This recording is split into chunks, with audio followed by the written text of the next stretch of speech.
once again, back once again, back once again, back once again, back once again with a beat. Let the bass kick.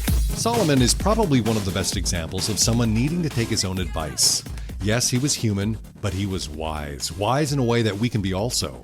God freely provides us the wisdom we need to properly handle life, lead, and impact others. Welcome to the Wisdom in All Things podcast.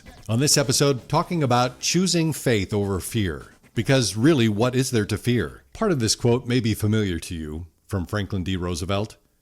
It says, "So, first of all, let me assert my firm belief that the only thing we have to fear is fear itself. Nameless, unreasoning, unjustified terror that paralyzes needed efforts to convert retreat into advance." It may go without saying, but with this particular topic, I'm sensing the need to remind myself that wisdom is a way of handling life, not avoiding it. We can't become so wise that we are able to avoid all the scary parts of life. Wisdom is the means by which we navigate what God decides to allow and intends to use in our lives for our good and His glory. And that includes fear. While being wise will no doubt help us avoid a number of pitfalls and keep us from otherwise being foolish, fear actually plays a part in helping us avoid those things in life that are dangerous and should be avoided. Wisdom recognizes that there are legitimate things we should fear, but we are not to, as FDR challenges us, fear the nameless, unreasoning, unjustified terror which paralyzes.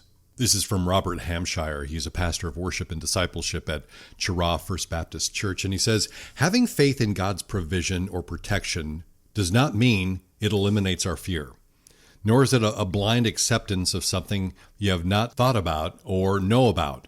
That is blindful ignorance. It is not saying that you believe something that you're not actually acting on.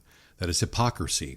And faith over fear is not making decisions without any doubts or concerns of the outcomes, because that is carelessness and foolishness. Instead, we are to courageously step through fear itself to convert retreat into advance. In one sense, fear can be empowering, for without it, there would be no courage.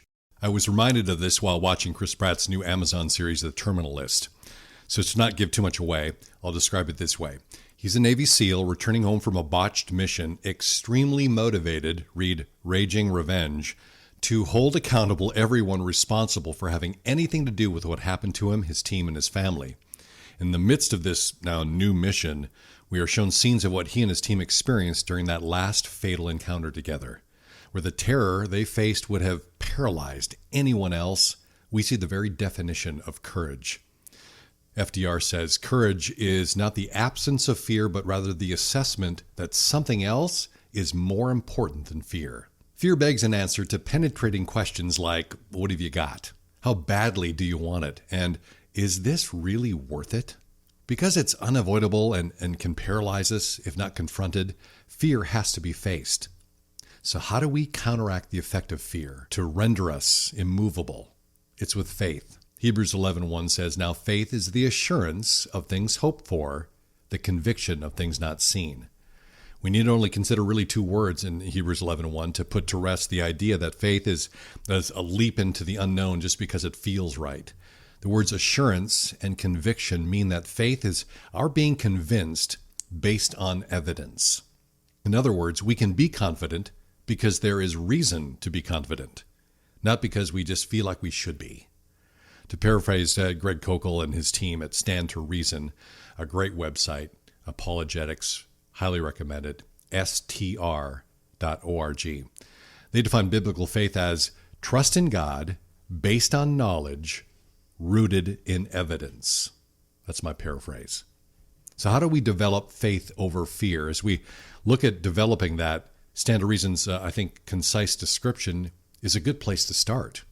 They provide 3 principles we should understand more fully and maybe foundationally. First, trust in God.